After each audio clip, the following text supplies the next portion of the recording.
सदका रसूल अल्लाह। बारगाह मुस्तफ़ा में बावाज़ बुलंद पूरा मजमा झूम के दुरूद शरीफ पढ़ लीजिए। अल्लाहुम्मा सल्ली अला सय्यिदिना मौलाना मुहम्मदिन व अला आले सय्यिदिना मुहम्मदिन बारिक सल्लिम सल्लु अलैहि सलातम व सलामन अलैका या रसूल अल्लाह सल्लल्लाहु ताला अलैहि वसल्लम। बस मेरे बाद फौरन शाहकार तरन्नुम जनाब शहबाज रज़ा कलकत्तवी और शायर इस्लाम जनाब नदीम रज़ा फैज़ी, ये दोनों आपके बीच आएंगे। मुझसे कबल जमात अहले सुन्नत के मुक़्तदर उलमा इकराम और शौराए इस्लाम को आपने बहुत उम्दा सुन लिया। मेरे पास इतना वक्त नहीं कि मैं सबका नाम गिनाऊं, फ़कत ये कह दूं कि जो ज़र्रा जिस जगह है वही आफताब है। इस वक्त चमनिस्तान फातिमा के वो महकते हुए कली नहीं कलियां इस वक्त मिंबर शरीफ पे जलवागर है। मैं समझता हूं हुजूर शिबली मियाँ का जो खिताब हो गया वक्त और हालात के हिसाब से, अब मैं हर जगह अपने खुतबा से, मसाजिद के अइम्मा से हाथ जोड़ के शब्बीर भाई सिर्फ एक ही गुजारिश करता हूं कि अब कुर्सी तोड़ तकरीर की जरूरत नहीं है, अब जुब्बा फाड़ खिताब का जरूरत नहीं है, अब सिर्फ मज़ारों की चादरों की अहमियत बताने की जरूरत नहीं है। अब ये वक्त अपने नस्लों के वजूद बचाने का वक्त है। जब हमारा वजूद बाकी होगा तब हमारे मज़ारों के चादरों की अजमत सलामत होगी। जब हमारा वजूद ही नहीं बाकी होगा तो फिर हमारी कब्रों पे फातिहा कौन पढ़ेगा? इसलिए सिर्फ चादर गागर और लंगर के नाम पर लाखों खर्च करने वालों होश में आओ, मत चढ़ाओ मेरे गरीब नवाज के तुरबत पे 20,000 की चादर। मेरे ख्वाजा तेरी चादर के मोहताज नहीं है, सिर्फ अकीदत से 10 रुपया का फूल पेश कर दो और उसी पैसे को बचाकर अपनी नस्लों के लिए एक ऐसा प्लेटफॉर्म तैयार कर दो जहां हम अपनी औलादों को दीन की भी तालीम दे सके, दुनिया की भी तालीम दे सके। अभी हजरत ने बताया कि बड़ी तेजी के साथ हमारी कौम की बच्चियां मुर्तद हो रही हैं। कसूर किसका है? शब्बीर भाई मातम करने को जी करता है, क्या करें ऐसे हालात में? अगर अब भी नहीं सुधरे तो फिर हमें सुधारने के लिए नबियों की जमात नहीं आने वाली। यही औलमा है जो आपको सीधे राह दिखाएंगे भी, चलाएंगे भी। बड़ी तेजी के साथ मेरी कौम की बच्चियां मुर्तद हो रही हैं। रीजन 2 हैं। नदीम फैजी साहब सुन लीजिए, मुस्कुराने का वक्त खत्म हो चुका और मैं कहता हूं मुस्कुराने का हक नहीं है। हमारी कौम की बेटियां गैरों के साथ भाग रही, मुस्कुरा रहे। मैं कहता हूं हमें खिताब करने का भी हक नहीं है। हमारी कौम की बेटियां किसी अर्जुन के साथ भाग रही, हम जुब्बा और पगड़ी लेकर स्टेज पे घूमते रहे। शर्म आनी चाहिए। 2 रीजन है। आज हमारे पास अपना कोई स्कूल नहीं, कोई कॉलेज नहीं, कोई यूनिवर्सिटी नहीं है। एक रीजन तो ये है कि मेरी कौम की बेटियां गैरों के यहां पढ़ने पे मजबूर है। दूसरा रीजन ये है कि हमने निकाह को बहुत महंगा बना दिया है। नबी ये रहमत फरमाते निकाह को आसान करो, और जिस निकाह में जितना कम खर्च होता है अल्लाह उसमें उतनी ज्यादा बरकतें डाल देता है। आज मेरी कौम की बेटियां किसी महेश के साथ भाग रही, आज मेरी कौम की बेटियां किसी अर्जुन के साथ जा रही। शर्म आती है। ज़ैनब नाम की बेटी किसी कर्म के साथ भाग गई, मैं आपसे कहूंगा मेरे भाई, आपने अपनी बेटियों का नाम ज़ैनब तो रखा, लेकिन ज़ैनब की जिंदगी की तारीख नहीं पढ़ाई। आपने अपनी बेटियों का नाम फातिमा तो रखा, लेकिन फातिमा की जिंदगी की कहानी नहीं सुनाई। अगर हमने अपनी बेटियों का नाम ज़ैनब रखने से पहले ज़ैनब की जिंदगी की कहानी सुना देते तो खुदा की कसम मेरी बेटियां जान देना तो गवारा कर सकती थी, अपने ईमान का सौदा है। नारे तकबीर, नारे रिसालत, सीरत सैयदा तैयबा ताहिरा। हजरत लोग जा रहे हैं, आप लोग बैठे रहिए। हजरत लोग जा रहे हैं, बस आप लोग बैठे रहिए। एक बार जरा झूम के बोल दो या रसूल अल्लाह। ऐसे नहीं, जरा सुनेंगे तो एक बार मोहब्बत से या रसूल अल्लाह।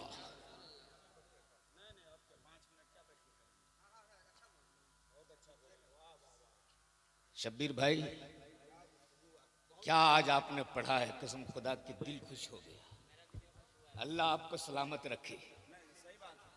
आज से 10 साल पहले जब मैं कुर्सी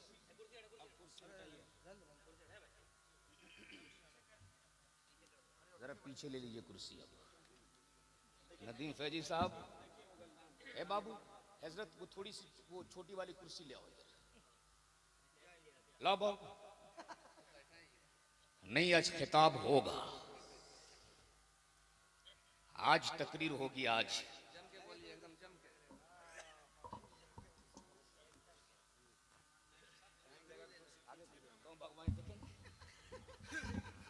जब तक सब नहीं जाएंगे मैं भी नहीं छोड़ूंगा। बारगाह मुस्तफ़ा में दुरूद शरीफ पढ़ लीजिए। अल्लाहु रब्बु मुहम्मदिन सल्लल्लाहु अलैहि वसल्लम नहनु इबादु मुहम्मदिन सल्लल्लाहु अलैहि वसल्लम। फिरोज रहबर बेटा बैठ जाओ, बस मेरे बाद आप ही की निजामत होगी। अब एक बार दुरूद शरीफ पढ़ लीजिए, अल्लाहुम्मा सल्ली अला।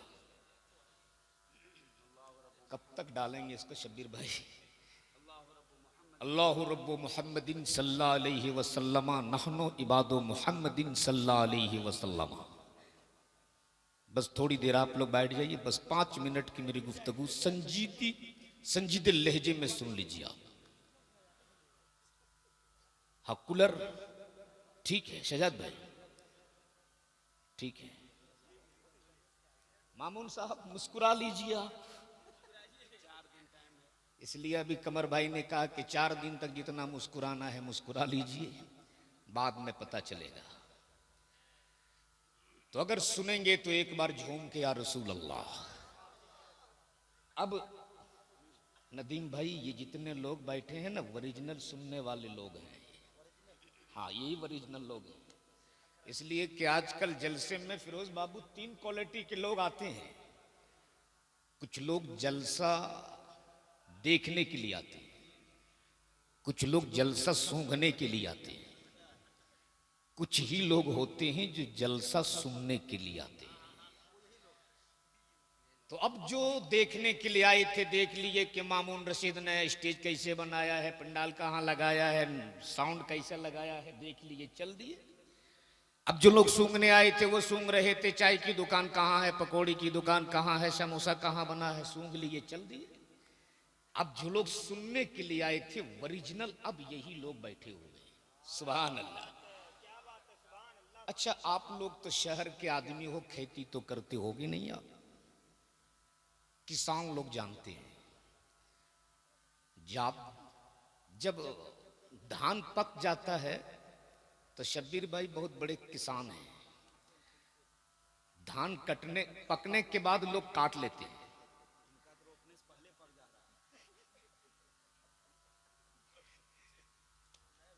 शब्बीर भाई दुरूद शरीफ पढ़ अल्लाहुम्मा सल्ली अला। कमर भाई खुदा के वास्ते थोड़ी देर आप चुप रह लें, एक बार जरा झूम के बोल दें या रसूल अल्लाह, और मोहब्बत से पूरा मजमा एक आवाज में या रसूल अल्लाह। बस थोड़ी देर मेरी गुफ्तगू सुन लीजिए। मैं बयान कर रहा था सैयदा जैनब। सैयदा जैनब कौन है? सैयदा जैनब बस 1 मिनट में आप सुन लो। सहन है मस्जिद नबवी का। 6 साल की बच्ची कुरान की तिलावत फरमा रही, और तिलावत फरमाते फरमाते थोड़ा सा दुपट्टा सर से सरक गया। सैयदा तैयबा ताहिरा आबिदा जाहिदा सैयदा फातिमा तशरीफ लाई, और तशरीफ लाने के बाद दुपट्टे को उठा के सर पे डाल दिया। उम्र है फकत 6 साल। पूछो इन उलमा से 6 साल की उम्र में पर्दा फर्ज नहीं है, लेकिन सैयदा फातिमा ने सर पे पर्दा डालने के बाद, सर पे दुपट्टा डालने के बाद सैयदा फातिमा बोल पड़ी है, बेटी ज़ैनब खबरदार अपने सर से दुपट्टा सरकने ना देना, वरना तेरे नाना मुस्तफा तुझसे नाराज हो जाएंगे। इतना सुनना था। सैयदा ज़ैनब फूट फूट के रोने लगी, हिचकिचां ले के रोने लगी। इतना रोई ज़ैनब, इतना रोई ज़ैनब कि फिर सैयदा फातिमा को आना पड़ा, और आने के बाद बोल पड़ी, ए बेटी ज़ैनब इस तरह आंसू क्यों बहाती हो, इस तरह क्यों रोती हो, इस तरह सिसकी जग क्यों लेती हो। तब सैयदा ज़ैनब ने कहा था, अम्मी फातिमा कहीं मेरे नाना मुस्तफा मुझसे नाराज तो नहीं हो गए। ए अम्मी फातिमा आज मैं आपको गवाह बनाकर आपसे वादा करती हूँ कि आपकी बेटी ज़ैनब अपनी गर्दन तो दे सकती है, अपने सर से कभी दुपट्टा सरकने नहीं दे सकती।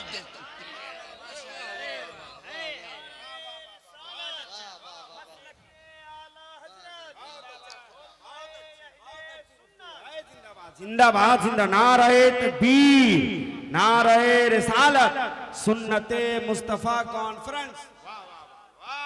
यही वजह है जब करबला की वादी में सैयदा ज़ैनब के सर से यजीदियों ने आंचल खींचा था, तब सैयदा ज़ैनब ने अपने बालों से अपने चेहरे को छुपाकर नाना की उम्मत की बेटियों को पैगाम दिया था।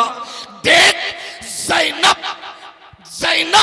अपने चेहरे को अपने बालों से छुपाकर नाना की उम्मत की बेटियों को दर्श दिया था कि ज़ैनब अपनी गर्दन तो दे सकती है, अपने चेहरे को किसी गैर महरम को दिखा नहीं सकती है। इसलिए मेरे भाई, बेटियों का नाम फातिमा रखने से पहले फातिमा की जिंदगी की तारीख पढ़ा दो। बेटियों का नाम ज़ैनब रखने से पहले ज़ैनब की जिंदगी की कहानी सुना दो। खुदा की कसम, हमारी ये कौम की बेटियां अपनी जान देना तो गवारा कर सकती, अपने इज्जत का सौदा करना कभी गवारा नहीं कर सकती है। लेकिन आज जिस निकाह को मुस्तफा ने आसान करने को कहा है, ये तिलक और मुतालबे जहेज ने वो आतंक मचाया है कि अगर किसी गरीब बाप के पास आज के इस दौर में 4-5 बेटियां हो ना, उसकी रात का सोना हराम हो जाता है। ना उससे दिन को सुकून मिलता है, न रात को चैन मिलता है।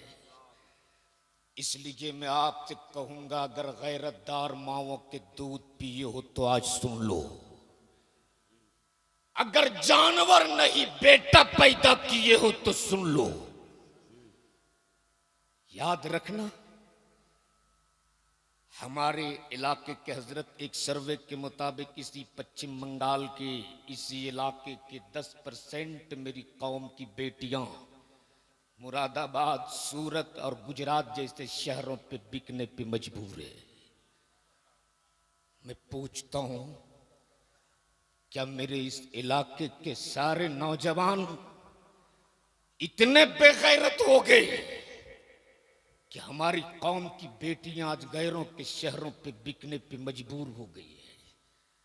अगर जमीर जिंदा है तो सिर्फ 5 मिनट की मेरी गुफ्तगू सुन लो आप। शब्बीर भाई, इसी बंगाल में एक जगह है मालदा, आपने सुना है ना?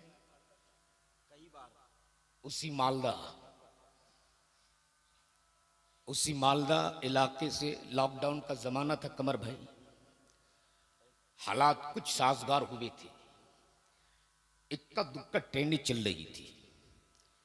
उसी पीरियड में फोन आता है वही मालदा इलाके से, एक अल्लाह के वली का उर्स होता है, जलसे की तारीख थी और तारीख भी इस शर्त के साथ ली गई कि हजरत रेलवे स्टेशन में कोरोना का जांच बड़ी तेजी के साथ हो रहा और हालात भी वैसे ही थे, जो जहां मिल जाए पटक के नाक में पाइप डाल देते थे।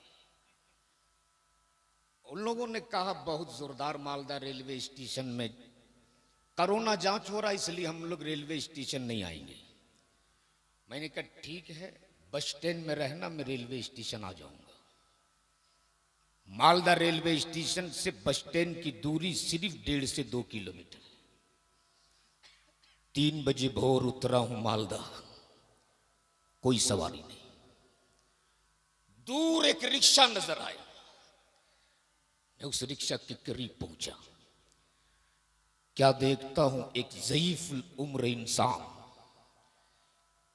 जिनके चेहरे पे सफेद दाढ़ी है, सर पे गमछा बांधे हुआ, उम्र उसकी तकरीबन 65 से 70 होगी। जैसे ही उसने मेरे कदमों की आहट सुनी, बड़ी तेजी के साथ उसने मेरी तरफ देखा। मैंने कहा चचा, हमें बस स्टैंड जाना है। जल्दी से सीट से उतरा, अपने गमछे से साफ किया, मुझको पीछे बैठाया, अगले सीट संभाल दिया। आज भी मालदा स्टेशन में पेट्रोल वाला रिक्शा है, आज भी। जैसे ही अपनी सीट संभाला, मैं पीछे की सीट पे बैठा, कुछ दूर चला था, उसके नहीं सुनाता हुआ जिस्म देखकर, उसकी के कमजोर बदन देखकर मुझको रहम आ गया। मैं रिक्शे से उतरा और उतरने के बाद मैंने कहा चचा, आखिर वो कौन सी मजबूरी है जिस मजबूरी ने आपको इस उम्र में रात के इस वक्त रिक्शा खींचने पे मजबूर किया? उसने मेरी तरफ देखा और कहा, हजरत आप मुसाफिर हो, सफर कर लो, ये तो मेरा रोज का काम है। मैंने कहा था चचा, मैं अपने कौम का एक जिम्मेदार आदमी हूं, जब तक आप बताओगे नहीं ऐसे मसाइल का हल कैसे होगा, आपको बताना होगा।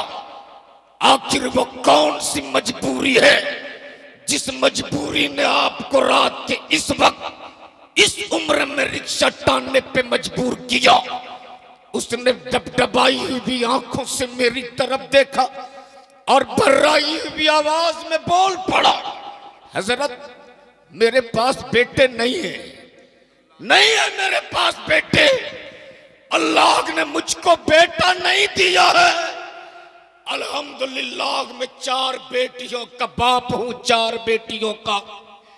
और मेरे गुर्बत के आलम यह है कि दिन भर मैं रिक्शा चलाता हूं, रात को घर जाता हूं, तब मेरे घर में चूल्हा जलते हैं। जिस रोज मैं रिक्शा नहीं चलाता ना, अपने बच्चों को भूख के पेट सुलाता हूं। ये मेरे गुर्बत के दिन है। मेरी 3 बेटियां शादी के लायक हो चुकी, लेकिन जमाने के इन लालची लोगों के वजह से, तिलक और मुतालबे जहेज के इन लालची लोगों के वजह से आज भी मेरी वो बेटियां जो दिन जवानी के ससुराल में गुजारने के थे, मेरी गुर्बत के वजह से आज भी मेरे कांधे पे जनाजे की तरफ पड़ी हुई है। ऐसा नहीं कि रिश्ता नहीं आता, रोजाना कोई न कोई रिश्ता लेकर आता है। मेरी बेटी को पसंद कर लेने के बाद वो वापस घर जाता है और जाने के बाद टेलीफोन पे कहता, देखा मैं तेरी बेटी पसंद है मगर डिमांड में 2.5 लाख रुपया चाहिए, एक मोटरसाइकिल चाहिए। हजरत मेरे गुर्बत का आलम यह है कि दिन भर रिक्शा चलाता हूँ तब मेरे घर में चूल्हा जलते हैं, मैं डिमांड में 2.5 लाख रुपया कहाँ से लाऊं? तिलक में देने के लिए मोटरसाइकिल कहाँ से लाऊं? आज भी मेरी बेटियां मेरे घर पे पड़ी हुई हैं।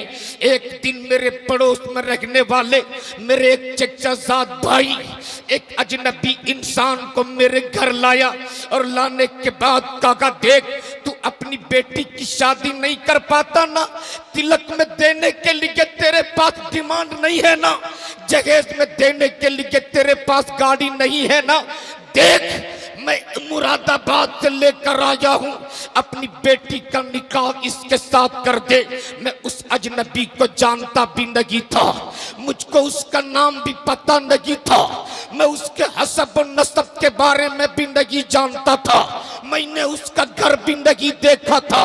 लेकिन जमाने के इन लालची लोगों ने, समाज के इन ठेकेदारों ने एक मजबूर बाप को इतना मजबूर किया था कि मैं अपने सीने पे पत्थर रखकर अपनी फूल जैसी बेटी, जिसको मैंने बड़ी नाजो नगम से पाला था, जिसको मैंने बड़ी मेहनत से परवरिश किया था, जिसको रिक्शा चला चला कर जिस बेटी को मैंने पाला था, अजनबी के साथ निकाह करने पे मजबूर हो गया।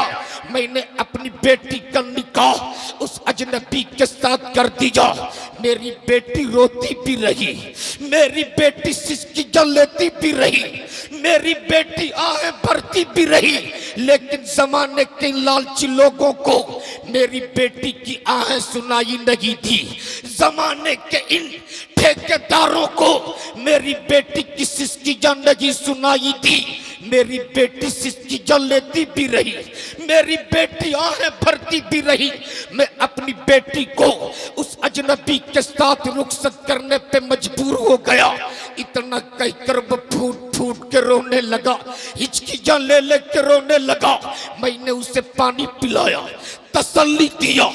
आज भी उसकी वो नहीं सुनाता आवाज जब रात के तन्हाई में मेरे कानों में गूंजती है तो मैं अपने आप को रोक नहीं पाता हूँ।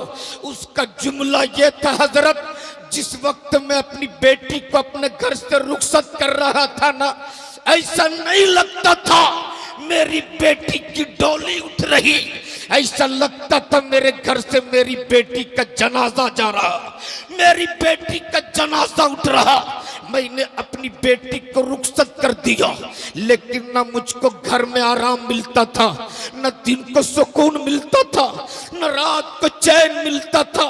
बस एक ही याद हमें सताती रहती थी, पता नहीं मेरी बेटी किस हाल में होगी, पता नहीं मेरी बेटी कहाँ होगी, पता नहीं मेरी बेटी खाई होगी या नहीं, पता नहीं मेरी बेटी कहाँ सोई होगी, पता नहीं मेरी बेटी किस हाल में होगी। जब मुझको अपनी बेटी की याद आती, मैं रात को रिक्शा लेकर निकल जाता हूँ और दर दर की ठोकरें खाता हूँ। एक दिन में दिन भर रिक्शा चलाने के बाद जब मैं अपने घर रात को वापस लौटा, मेरे घर में अंधेरा था। मैंने दरवाजे पे कुंडी बजाई, मेरी बेटी ने दरवाजा खोला और दरवाजा खोल के मेरी बेटी मेरे कदमों पे गिर गई और गिर के कहने लगी, अब्बू मैं जिंदा रहने के लायक नहीं, मुझे मार दो अब्बू, मैं समाज में अपना चेहरा दिखाने के लायक नहीं, मुझे मार दो अब्बू, मैं जमाने को अपनी शक्ल दिखाने के लायक नहीं, मुझे मार दो अब्बू। तब मैंने अपनी बेटी को तसल्ली देते हुए कहा था, बेटी घबरा मत, आज भी तेरे बूढ़े बाप के बाजू में इतनी ताकत है कि तेरे लिए भी जहेज का इंतजाम करूंगा और तेरी भी शादी कराऊंगा।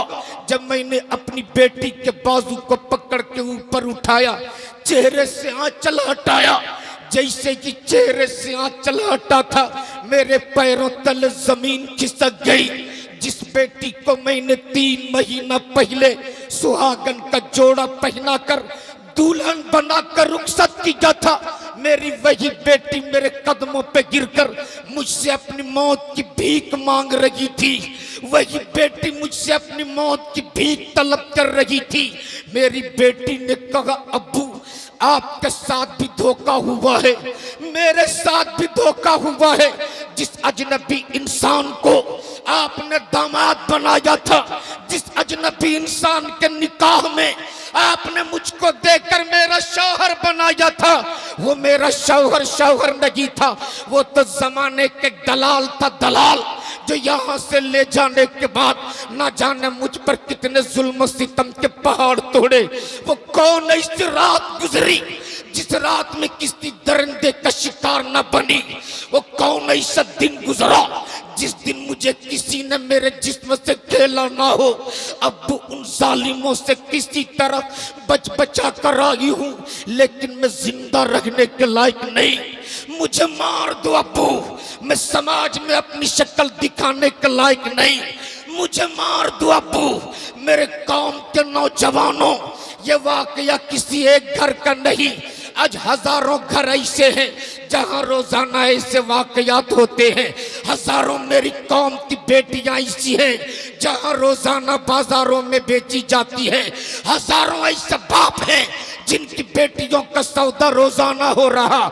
इसलिए आज की सुन्नत रसूल कॉन्फ्रेंस से मैं आपको हाथ जोड़कर आपसे कहूंगा, खुदा ने अगर आपको बेटा दिया है उसे बेचो मत, बल्कि किसी गरीब की बेटी को अपने घर के बहू बना ले और मस्जिदों में निकाह करके मौला अली की सुन्नत अदा कर दे। खुदा की कसम, तुम जमीन के ऊपर रखोगे तब भी कामयाब रहोगे, कब्र के मंजिल में जाओगे तब भी कामयाब। नारे तकबीर, नारे रिसालत, सुन्नते मुस्तफा कॉन्फ्रेंस, हजरत अल्लामा अलहाज शहादत हुसैन बरकाती। वाह वाह वाह वाह वाह, बहुत अच्छा। इसलिए मत बेचो आप अपने औलादों को, बहुत अच्छा पैगाम है, जिंदाबाद। मत बेचो अपने औलादों को। आज मेरी कौम की बेटियां नकाब पहनकर मस्जिद के दरवाजे पे खड़ी रहती है, कागज के पुर्जा लेकर कहते हैं, इमाम साहब ऐलान कर दीजिए फला तारीख को मेरी बेटी की शादी है। भिकमंगों ने 1.5 लाख का डिमांड किया है। मैं पूछता हूं वो कौन है जिसने मेरी कौम की बेटियों को मस्जिद के दरवाजे पर खड़े होने पे मजबूर किया है? कौन है वो जो अपनी जमीन को एक बेटी के बाप को बेचने पे मजबूर किया है? इसलिए मैं आपसे हाथ जोड़ के कहूंगा, मेरे भाई, मत बेचो आप अपनी औलादों को, मत बेचो अपने बेटों को, बल्कि किसी गरीब की बेटी को अपने घर की बहू बना ले। मैं तो मुबारकबाद देता हूं मामून रशीद को, इनके वालिद को, इनके ससुर को। अल्लाह तबारक ताला सबको इस तरह निकाह करने की तौफीक अता फरमाए। इन्होंने शादी की ओपनिंग डीजे से नहीं की, गाने और बजाने से नहीं किया, इसने इसके इफ्तिताह किया है तो जिक्र खुदा और जिक्र मुस्तफ़ा से किया है। क्या बात है, सुभान अल्लाह। रब की बारगाह में दुआ कर लो, मेरे मालिक, अगर किसी तरह की कोई कमी बेशी हो गई हो तो इसे पाई तकमील तक पहुंचाते हुए रसूल पाक की सुन्नत निकाह जैसी सुन्नत को अदा करने चले हैं, मेरे मालिक इसे अपने हबीब के सदके कबूल फरमाते हुए हम सबों की मगफिरत फरमा दे। वक्त बहुत तेजी के साथ सफर कर गया। 2 मेरी जमात के बड़े बड़े शायर हैं जिनको हमें सुनना है। जिंदगी सोहबत यार बाकी, खुदा हाफिज। अस्सलामु अलैकुम व रहमतुल्लाहि तआला व बरकातहू।